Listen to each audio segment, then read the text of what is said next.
የጠቅላይ ሚኒስትር ዶክተር አብይ አህመድ የቲክቶክ ገጽ በፍትህ ጥያቄ ተሞልቷል። በአዲስ አበባ የወጣቶች አፈሳ እጅግ መባባሱን ከመዲናዋ ነዋሪዎች የደረሰን መረጃ ያመለክታል። ጦርነቱን ሳይጀምሩት በድሮን አለቁ።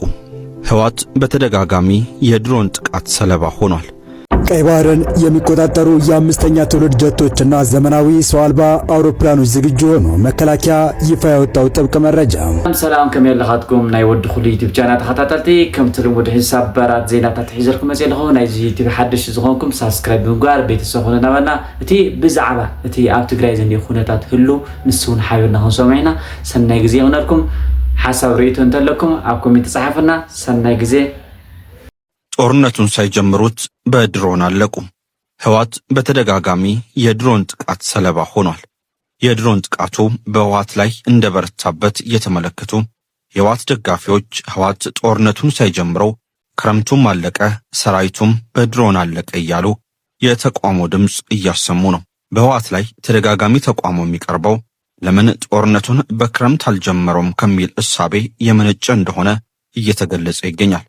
በሰሜን ኢትዮጵያ ከፍተኛ የሆነ የጦርነት ስጋት ተፈጥሯል። ከባድ የሆነ ምናልባትም የአፍሪካ ቀንድን ካርታ ጭምር የሚቀይር ጦርነት ሊካሄድ ይችላል የሚል ስጋት እየተፈጠረ ይገኛል። የአፍሪካ ቀንድን ካርታ ሊቀይር ይችላል የተባለው ይህ ለብዙዎች ከፍተኛ ስጋትን የፈጠረው የሰሜን ኢትዮጵያ ጦርነት ያዝለቀቅ እያለ ነሐሴ ወር ላይ ደርሷል። ህወሓት በተደጋጋሚ ጥቃት አድርሶብኛል የሚል ክስ የፌዴራል መንግስቱ ያቀርባል። ህወሓት በፌዴራል መንግስቱ ላይ ተኩስ የከፈተው አጋሽ ኃይሎችን ተማምኖ ነው የሚል ክስ በፌዴራል መንግስት በኩል ይቀርባል። እንደ ፌዴራል መንግስት ገለጻ ከሆነ የህወሓት ዋና አጋር የሚባሉት ከውጭ ሀገራት ኤርትራና ሱዳን፣ አልፎ አልፎ ግብጽ፣ ከሀገር ውስጥ ደግሞ ፋኖ፣ የኦሮሞ ነጻነት ሰራዊትና የቤኒሻንጉል ታጣቂ ቡድኖች ይገኙበታል። ህወሓት ጽምዶ የተሰኘ ወታደራዊ ቡድን እንደፈጠረ ገልጿል። የጽምዶ ሊቀመንበር ደግሞ ዘመነ ካሴ እንደሆነ የህወሓቱ ስታሊን ገብረስላሴ መግለጹ ይታወሳል። ጠቅላይ ሚኒስትር አብይ ደግሞ ህወሓትና አጋሩን እናሸንፈዋለን እያሉ ዝተዋል። ሰሞኑን በህወሓት ላይ የማዳግም ወታደራዊ እርምጃ እየተወሰደ እንደሆነ እየተገለጸም ይገኛል። የሱዳን ድንበሩ ውጊያ በድሮን ጥቃት ብዙ ኪሳራ ህወሓት እንደደረሰበት ለማወቅ ተችሏል። የራያው የድሮን ጥቃትም ህወሓትን ክፉኛ ያስደነገጠው ይመስላል። የህወሓት አክቲቪስቶች በራያ አላማጣ በደረሰው የድሮን ጥቃት በርካቶች መሞታቸውን እየገለጹ ይገኛሉ። በራያ አካባቢ በድሮን 4 ዙር ጥቃት እንደደረሰና በትምህርት ቤት ውስጥና በጫካ አካባቢ የሰፈሩ የህወሓት ወታደሮች በድሮን ጥቃት ማለቃቸው ተዘግቧል። በ4 ዙር በደረሰው የድሮን ጥቃት ቁጥራቸው ከፍ ያለ የህወሓት ወታደሮች እንደሞቱ ለማወቅ ተችሏል። የህወሓት የጦር መሳሪያም በዚሁ ድንገተኛ የድሮን ጥቃት ከጥቅም ውጭ እንደሆነ ለማወቅ ተችሏል። ህወሓት በተደጋጋሚ የድሮን ጥቃት እየደረሰበት ይገኛል። ሞንጆሪኖ ደግሞ የድሮን ጥቃት በህወሓት ላይ ብቻ ሳይሆን በኢራንም በሩሲያም ላይ የሚደርስ ነው፣ ይህ የሚያስደንቅ አይደለም እያሉ ነው።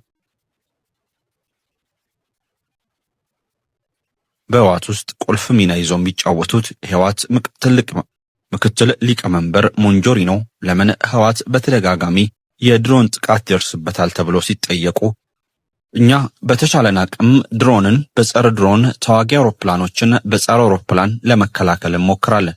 ሁሉንም ግን ተከላክለን አንዘልቀውም። ከሰሞኑ እንዳየነው እንኳን እኛ እስራኤልና ኢራን እንኳን ሁሉንም የድሮንና የአውሮፕላን ጥቃቶችን መከላከል አልቻሉም። ሲቪል ዲፌንስን እየተጠቀሙ ነው ጉዳት የቀነሱት ብሏል ወይዘሮ ፈትለወርቅ ገብረ እግዚአብሔር።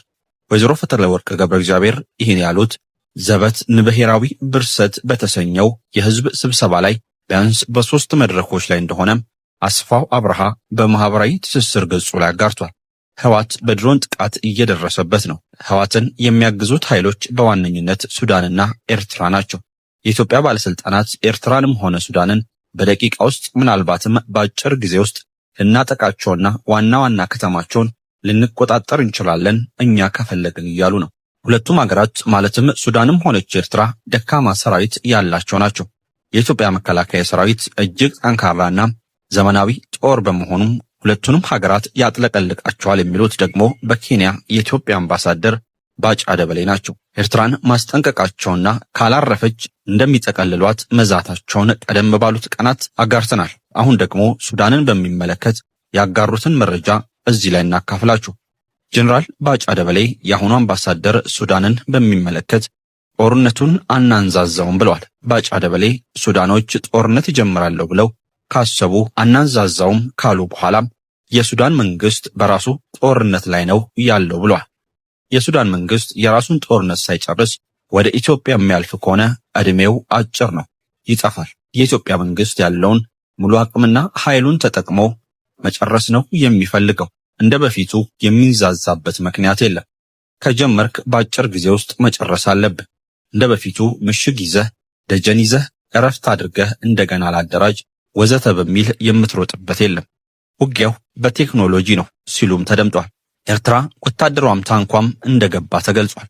የኤርትራ መንግስት አስቆሙልኝ የሚል መልእክት ለአሜሪካና ለአውሮፓ ህብረት ኢትዮጵያ እንዳሳወቀች ለማወቅ ተችሏል።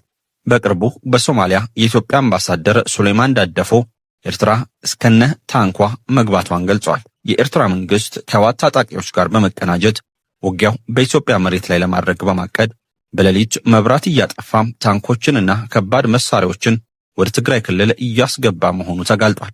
ይህን ያልተጠበቀ ወታደራዊ እንቅስቃሴና ጥምረት ተከትሎ የኢትዮጵያ መንግስት ራስን የመከላከል መብቱን ተጠቅሞ ኤርትራን ህጋዊ ኢላማ ሊያደርግ እንደሚችል በሶማሊያ የኢትዮጵያ አምባሳደር የሆኑት ሱሌማን ዳደፎ በጥብቅ አስጠንቅቋል።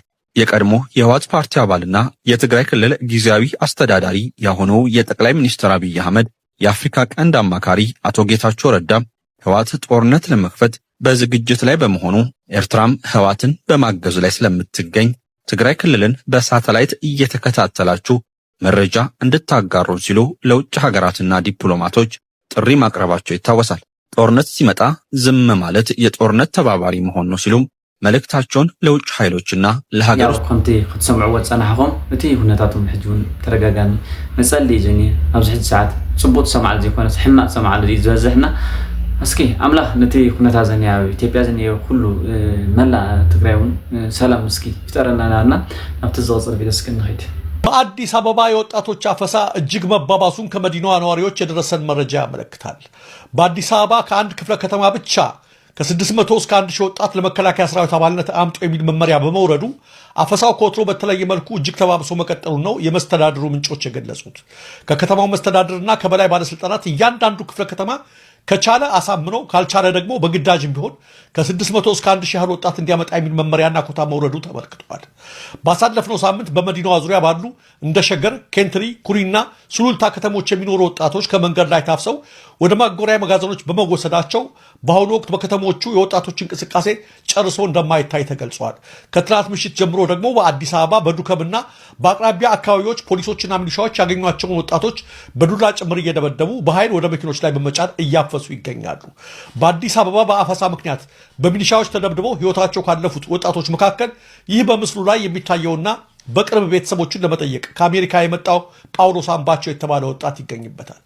በተለይ በአማራ ክልል 3 ዓመታት ለሚጠጋ ያህል በከፈተው ጦርነት ሰራዊቱን ያስጨረሰውና ከዛው አስከፊ ጦርነት ሳይወጣ እንደገና ከህወሓት ጋር ወደ ሌላ ዙር ጦርነት እየተንደረደረ ያለው የአብይ አህመድ አገዛዝ በየትኛውም ጊዜ ባልታየ ሁኔታ ወጣቶችን ከእናታቸው ጉያ እየነጠቀ በለብ ለብ ስልጠና ወደ ጦርነት ሰዓት መማገዱን ቀጥሎበታል። የጠቅላይ ሚኒስትር ዶክተር አብይ አህመድ የቲክቶክ ገጽ በፍትህ ጥያቄ ተሞልቷል። በየጊዜው እየተባባሰ የመጣውን በኢትዮጵያ በሴቶች ላይ የሚደረግ የመደፈር የመገደልና የተለያዩ ጥቃቶችን የማድረስ ተግባር ይብቃ ሲሉ በርካቶች በዚህ ሰዓት ተቃውሟቸውን እያሰሙ ይገኛሉ። በተለይ ደግሞ በዚህ በቲክቶክ ፔጅ ላይ ለተጠቁ ሴቶች ምላሽ እንዲሰጥ ሲጠየቅ ቆይቷል። አሁን ግን በጠቅላይ ሚኒስትሩ የቲክቶክ ፔጅ ላይ በመሄድ ኮሜንት ሴክሽኑን በፍትህ ጥያቄ የመሙላት ስራ እየተከናወነ ይገኛል። ታዲያ ይህንን ተመልክተው ጠቅላይ ሚኒስትር ዶክተር አብይ አህመድ ምላሽ ይሰጣሉ ወይ?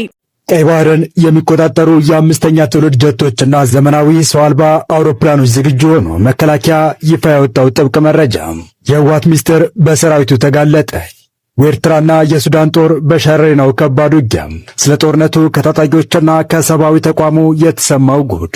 ከተሸነፍን ለወሬ ነጋሪ አንተርፍም የአርሚ አዛዡ አፈነዱት። በህወሓት አርሚ 6 ላይ የደረሰው ከባድ ኪሳራ ይፋ ሆነ። ህወሓት በራያ የጦርነት ዝግጅቱን የመጨረሻው ምዕራፍ ላይ አደረሰ። ኤርትራና ኢትዮጵያ በቀይ ባህር ጉዳይ ተፋጠውና ከባድ የጦርነት ዝግጅት እያደረጉ እንደሚገኝ እየተገለጸ በሚገኝበት በአሁኑ ወቅት ከመከላከያ ወደ አስመራ ከባድ መልእክት ተልኳል። ወደ ቀይ ባህር ተጠቃሚነቷ ለመመለስ ዝግጅቷን እያጠናቀቀች የምትገኝ ኢትዮጵያ ቀይ ባህርን የሚቆጣጠሩ ዘመናዊ ጀቶችና ሰው አልባ ድሮኖች ማዘጋጀቷ ተገልጿል። እንመለስበታለን። በሌላ መረጃችን ደግሞ በሸረሪና በከፈተው ጥቃት ከባድ ምት ያረፈበት ህወሓት በተማረኩ ሰራዊቱ አማካኝነት ሚስጥሩ ለዓለም ተሰራጭቷል። ስለ ጦርነቱ ሲወራ ከነበረው በላይም ከታጣቂዎች አንደበትና ከሰብአዊ ተቋማት ከባድ ጉድ ተሰምቷል። በዚህ በኩል ደግሞ በትላንቱ የድሮን ጥቃት የተደናገጠው ህወሓት በራያ የጦርነት ዝግጅቱን የመጨረሻ ምዕራፍ ላይ ማድረሱ ሲሰማ የአርሚ 2 አዛዡ ደግሞ በዚህ ጦርነት ከተሸነፍን ለወሬ ነጋሪ አንተርፍም ስለማለታቸው አክለን በዝርዝር ይዘን ቀርበናል። ኢትዮጵያ ወደ ቀይ ባህር የምታደርገው ጉዞ በርካታ እንቅፋቶች ቢኖርበትም ጥያቄው በጠቅላይ ሚኒስትር አብይ አህመድ ይፋ ከተደረገ በኋላ ግን በርካታ ስኬቶች መታየታቸው እየተነገረ ይገኛል። ኢትዮጵያ የባህር በር ያስፈልገኛል፣ የባህር በር የህልውና ጉዳይ ነው ካለች ጀምሮ ኤርትራ ልወረር ነው በሚል የድረሱልኝ ጩኸት ስታሰማ የቆየች ቢሆንም አሁንም የኤርትራን ፍርሃት የሚጨምር የኢሳያስን ጉልበት የሚያረድ ጥብቅ መረጃ መከላከያ ይፋ አድርጓል። በኢትዮጵያና በቀይ ባህር መካከል ያለው ቁርኝት ፈጽሞ ሊበጠስ የማይችል ስለ ዓለማዊ እውነት መሆኑ እየተገለጸ በሚገኝበት ወቅት ቀይ ባህርን የሚቆጣጠሩ የአምስተኛ ትውልድ ጀቶችና ዘመናዊ ሰው አልባ አውሮፕላኖች ዝግጁ መሆናቸውን ነው መከላከያ ይፋ ያደረገው። ይህ መልእክት በቀጥታ ለአስመራው መንግስት እየተላከ እንደሆነ እየተገለጸ ሲሆን አየር ኃይል በርካታ ቁጥር ያላቸው ጀቶችንና ሰው አልባ ድሮኖችን በእጅጉ እንደታጠቀና ይህም ለሀገር ውስጥ ተልዕኮ ሳይሆን ለብሔራዊ ጥቅሞች ለሚጀመሩ ግዳጆች በማለም እንደሆነ ነው እየተገለጸ የሚገኘው። የኢትዮጵያ መከላከያ ሰራዊት አሁን ላይ በሰው ኃይል ብዛት ላይ ብቻ ሳይሆን በጥራት በዘመናዊ ወታደራዊ ሳይንስና በላቀ ቴክኖሎጂ ላይ የተመሰረተ አስተማማኝ አቅም ገንብቻለሁ ሲል ገልጿል። የኢትዮጵያ አየር ኃይል በሚቀጥሉት ዓመታት አቅሙን ይበልጥ ለማሳደግ ግልጽ እቅድ ይዞ እየሰራ ሲሆን ከአራተኛ ትውልድ የውጊያ አውሮፕላኖች ወደ አምስተኛ ትውልድ የማሸጋገር ሂደት ላይ እንደሚገኝም አሳውቋል። በዚህም የሱ-30ና የጄቴን የጦር አውሮፕላኖች አቅም የላቀ ሰው አልባ አውሮፕላኖችና የኤሌክትሮኒክስ ውጊያ መሳሪያዎች ተቀናጅተው ጥቅም ላይ እየዋሉ መሆኑን የተነገረው የኢትዮጵያ ወታደራዊ ስትራቴጂክ ከየብስ ውጊያ ባለፈ የባህር ኃይል አቅምንና የውሃ ሀብቶችን ደህንነት የመጠበቅ ብቃትን በማካተት ሀገራችን በቀጠናው ባሏት ወንዞችና ግድቦች ላይ ያላት ብሔራዊ ጥቅም የሚያስከብር አቅም ፈጥሯል የተባለ ሲሆን ይህ የሰራዊቱ ብቁ ዝግጅት ብሔራዊ ጥቅሟን ለሚፈታተኑ ታሪካዊ ጠላቶች ጠንካራ መልእክት የሚያስተላልፍና ሀገራችን ክብሯን በዋህነት አሳልፋ እንደማትሰጥ የሚያረጋግጥ እንደሆነም ተመላክቷል። በቀጠናው የሚገኙ ታሪካዊ ጠላቶች የህዳሴ ግድብ ግንባታን ለማስተጓጎል ያደረጓቸውን ሊነገሩ የማይችሉ የጥፋት ሙከራዎች በማክሸፍ ረገድ የመከላከያና የደህንነት ተቋማት የማይተካ ሚና ተጫውተዋልም ተብሏል። ኢትዮጵያ እያስመዘገበችው ያለውን የኢኮኖሚ እድገት ማሳካት የምትችለው ይህ ጠንካራ የመከላከያ ተቋም ሲኖር ብቻ መሆኑ በግልጽ የታየ ሲሆን በሀገራዊ ለውጡ መሰረት የመከላከያ ሰራዊቱ ከማንኛውም የፖለቲካ ወገንታዊነት ነጻ ሆኖ የሀገራችንን ሉዓላዊነት፣ የህዝቦችን ደህንነትና ብሔራዊ ጥቅሟን ብቻ የሚጠብቅ ህዝባዊ ተቋም ሆኖ እየተገነባ እንደሚገኝም ከፍተኛ የሰራዊቱ አመራሮች በተደጋጋሚ ሲገልጹ እንደነበር አይዘነጋም። ሰራዊቱ ከወታደራዊ ግዳጅ ጎን ለጎን በግብርና በመሰረተ ልማትና በተለያዩ ሀገራዊ የልማት ስራዎች ላይ በቀጥታ በመሳተፍ የሀገርን ኢኮኖሚያዊ እድገት በማፋጠን ላይ እንደሚገኝ የተገለጸ ሲሆን ይህ ሁለንተናዊ ዝግጅት ቴክኖሎጂያዊ ሽግግርና ተቋማዊ የሪፎርም ስራ የኢትዮጵያን ዘላቂ ህልውና የሚያረጋግጥና ጦርነትን በማስቀረት ሰላምን የሚያጸናጽኑ ብሔራዊ ምሰሶ መሆኑን መላው ህዝባችን በጽኑ ሊገነዘበውና በሰራዊቱ ላይ ያለውን የማይናወጥ እምነት ሊያጎለብት ይገባል ሲል መከላከያ በዛሬው ዕለት ይፋ አድርጓል።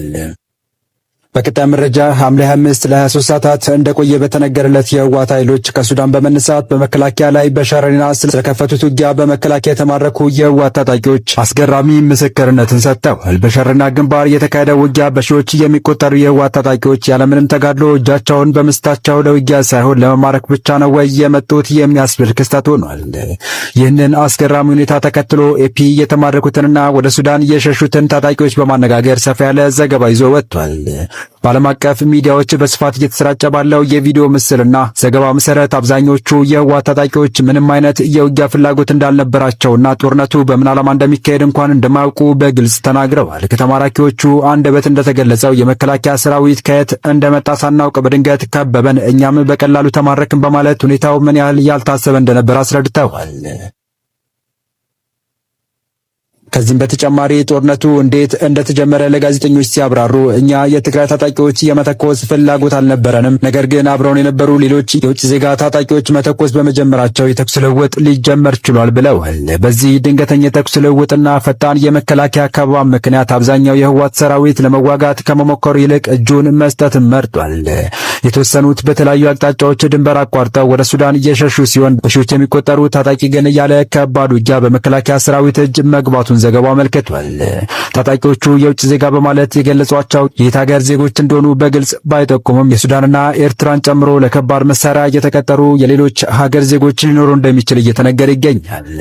በዚሁ በሸረሪና ውጊያ በደረሰ የድሮን ጥቃት በደርዘን የሚቆጠሩ ሰዎች ሲገደሉ ከ30 በላይ የሚሆኑት መቀበራቸውን ደግሞ ቅድሚያ ለሰብአዊ መብቶች አስታውቋል።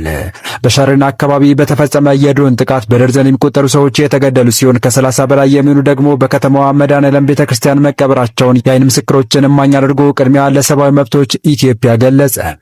ተቋሙ እንዳመላከተው በፌዴራል መንግስትና በትግራይ ኃይሎች መካከል የሚታየው ወታደራዊና ፖለቲካዊ ውጥረት በአደገኛ ሁኔታ እየተባባሰ ይገኛል። ተቋሙ ከሐምሌ እስከ ነሐሴ 2026 እንደ አውሮፓውያን አቆጣጠር ባካሄደው ክትትል መሰረት በክልሉ እየተካሄደ ያለው የግዳጅ ወታደራዊ ምልመላ፣ የወታደራዊ ኃይል ማሰባሰብና በነሐሴ 1 ቀን 2026 በሸረሪና አካባቢ የተከሰተው የጦርነት ግጭት ሁኔታውን ወደ ሰፊ ጦርነት ሊያሸጋግረው የሚችል አደገኛ አመላካች ነው ብሏል።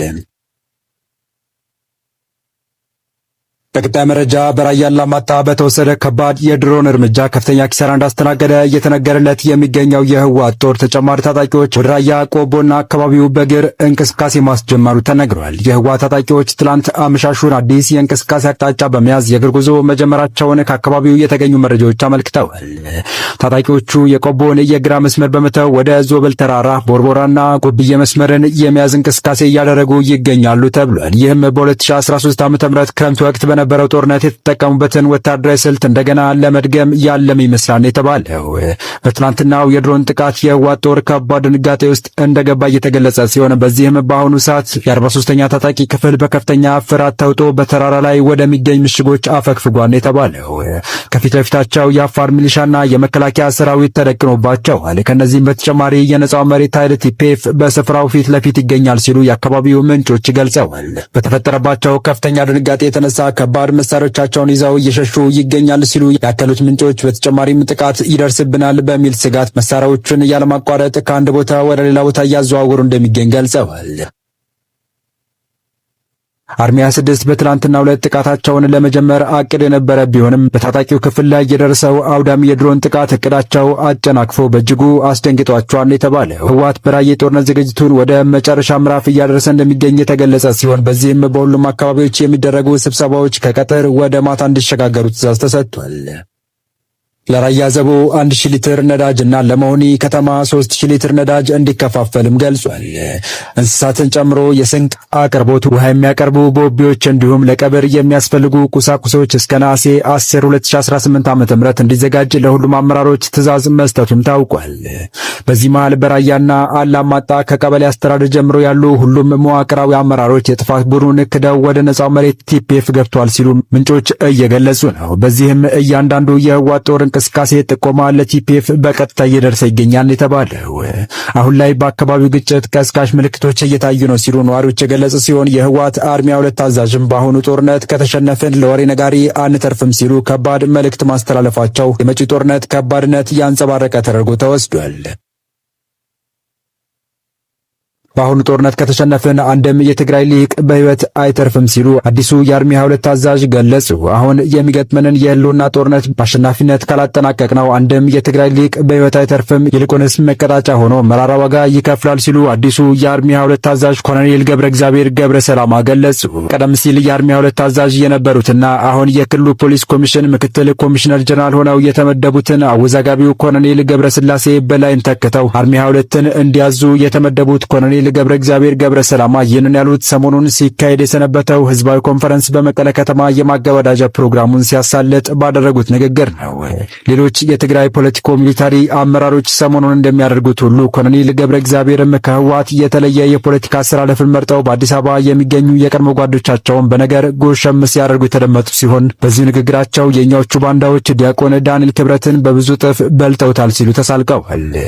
ኮሎኔል ገብረ እግዚአብሔር ይህንን ይበሉ እንጂ ቁጥሩ ቀላል የማይባል በአገር ውስጥና በውጭ የሚገኝ የትግራይ ልሂቅ ከጦርነት ይልቅ የሰላም አማራጭ እንደሚሻል የገለጸ ሲሆን በሺህ የሚቆጠሩ የትግራይ ወጣቶችም በክልሉ ተግባራዊ እየተደረገ ያለውን አስገዳጅ አፈሳ በመቃወም በየቀኑ ወደ መሃል ሀገርና ወደ ስደት በማምራት ላይ እንደሚገኙ በገለልተኛ ተቋማት ጭምር የሚወጡ ሪፖርቶች አጋልጠው ከምቲ ክትሰምዑ ወጸናሕኩም እቲ ሁነታቱም ሕጂውን ተረጋጋሚ መጸልይ ጀኒ ኣብዚ ሕጂ ሰዓት ጽቡቅ ሰማዓል ዘይኮነ ሕማቅ ሰማዓል ዝበዝሕና እስኪ አምላክ ነቲ ኩነታ ዘንያ ኢትዮጵያ ዘንያ ሁሉ መላ ትግራይውን ሰላም እስኪ ይፍጠረና